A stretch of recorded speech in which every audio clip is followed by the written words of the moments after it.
Congress leader Rahul Gandhi is giving training to district presidents from Haryana and Uttarakhand in Kurukshetra. During the program, he also interacted with their family members to understand local issues and strengthen party connect at the grassroots level. Sources said senior party leaders were not allowed to join the main training session. They were made to sit in a separate room, highlighting focus on direct communication with district leaders. The training aims to improve organizational skill and prepare leaders for upcoming political challenges in both states. An Indian Army aircraft crashed into a pond in Prayagraj on Tuesday, creating panic in the area. According to eyewitnesses, the aircraft was seen wobbling in the air before a loud sound was heard. Soon after it fell into the pond, local people rushed to the spot and helped in rescue efforts. Officials said that 3 people on board were safely rescued. Army and district administration teams reached the site quickly. The cause of the incident is being investigated. Indian origin American astronaut Sunita Williams has shared her views on the new global space race, saying its real goal should be sustainable and democratic return to the moon. Speaking at an event in Delhi, she said space travel is a team sport and need strong cooperation between countries.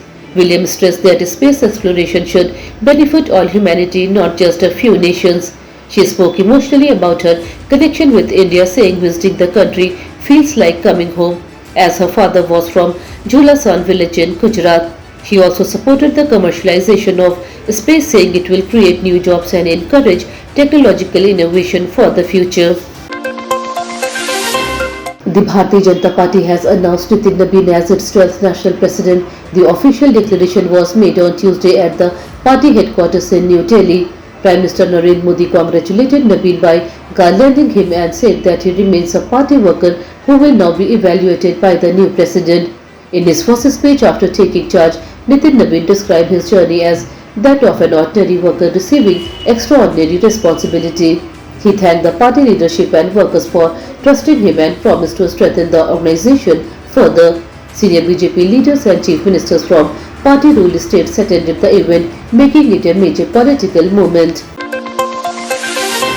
The Madras High Court's Madurai bench has made an important observation regarding the safety of women in live-in relationships. While rejecting an accused person, anticipatory bail plea Justice S. Simathi said that women can get real protection only when they are given the legal status of a wife. The court noted that women in live-in relationships often lack legal and social security available in marriage. Due to the absence of clear legal provision, men sometimes take advantage of the situation and question a woman's character. The court highlighted that without strong legal safeguards, women in such relationships remain vulnerable, and society as well as lawmakers must seriously reflect on this issue.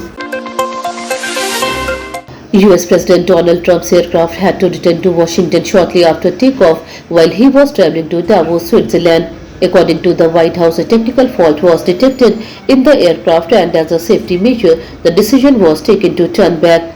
Officials said there was no emergency, but precautions were necessary to ensure passenger safety. After landing safely, Trump later departed for Davos on a different plane. He is scheduled to attend the World Economic Forum, where global leaders, business heads, and policymakers gather to discuss major economic and political challenges facing the world. US President Donald Trump has claimed that his top 8 was during his time in office, including tensions between India and Pakistan. Speaking at a public event, he said the situation between the two nuclear-armed neighbors had become extremely serious and there was even a risk of nuclear conflict. Trump stated that his intervention helped prevent a major global disaster. He added that such peace efforts deserve international recognition and said he should have received the Nobel Peace Prize.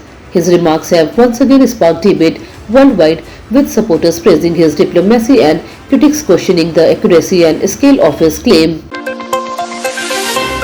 The Pacific Regional Hindi Conference was held in Brisbane, Australia, focusing on the future of the Hindi language. A speaker emphasized that Hindi is not just a means of communication but a carrier of culture and values. They warned that without cultural awareness, the language could weaken over time. Concerns were raised about the declining status of Hindi in countries like Fiji, where it once had strong roots. Participants also criticized the use of language for political purposes, saying it harms its true essence. The conference called for collective efforts through education, literature, and cultural programs to preserve and promote Hindi for future generations. After falling nearly 1,000 points earlier, the stock market showed a recovery on Tuesday. The Sensex bounced back and gained around 100 points to trade near 82,300.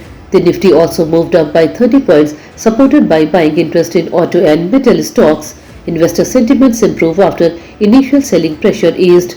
Shares of automobile and metal companies led the gain while banking stocks showed mixed trends. Overall, the market remained cautious but ended slightly higher after a volatile session. India will play its final T20 series before the World Cup today against New Zealand. The match is seen as an important preparation for the mega event. According to team plans, Ishan Kishan is likely to bat at number 3. Sanju Samson and Abhishek Sharma are expected to open the innings for India. The team management wants to test combinations and give player match practice. Fans are eager to see the new batting order and overall performance against a strong New Zealand side. Severe winter weather is affecting daily life in many parts of India. In Rajasthan, Sikar district, dense fog on Wednesday morning led to a major road accident involving 4 buses and a truck. Several other vehicles also collided, leaving at least 10 people injured. In Bihar, heavy fog covered districts like Araria and Purnia, reducing visibility and causing delay to 5 trains. In Madhya Pradesh, the Weather Department has issued a red alert for January 23rd and 24th in 10 districts including Gwalior and Rewa. Uttar Pradesh and 5 other states may also receive rain after 2 days. In Uttarakhand, extreme cold has frozen rivers in Nilang Valley near the China border, while temperatures at Adi Kailash and Kedarnath have dropped to minus 21 degrees Celsius.